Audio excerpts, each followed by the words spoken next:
अध्यक्ष महोदय, या ठिकाणी नगर विकास विभागाच्या अधिवेशन काळापुरते मंत्री उपस्थित आहेत। माझी त्यांना विनंती आहे की धाराशिवसाठी आपण 22 महिन्यापूर्वी फेब्रुवारी 2024 मध्ये रस्ते जे दुरावस्था झाल्यामुळे 140 कोटी रुपये तत्कालीन मुख्यमंत्र्यांनी मंजूर केले होते।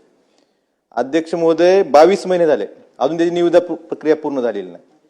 2 वेळा एसएलएसी झाली, दोन्ही एसएलएसीत वेगवेगळे निर्णय गोविंदराज साहेबांनी दिले।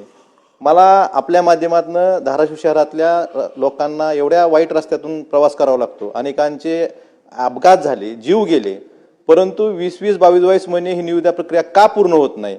एका बाजूला आपण म्हणतो की हे महाराष्ट्रात थांबणार नाही, परंतु अशा वेळेस धाराशिवच्या निविदा प्रक्रिया 20-22 महिने का थांबली, कुणामुळे थांबली याची एसआयटी चौकशी करावी आणि तात्काळ ह्या रस्त्याची निविदा प्रक्रिया पूर्ण करून याबाबतची कामं तात्काळ सुरू करावीत, ही विनंती मी आपल्या माध्यमातून सरकारला करत आहे।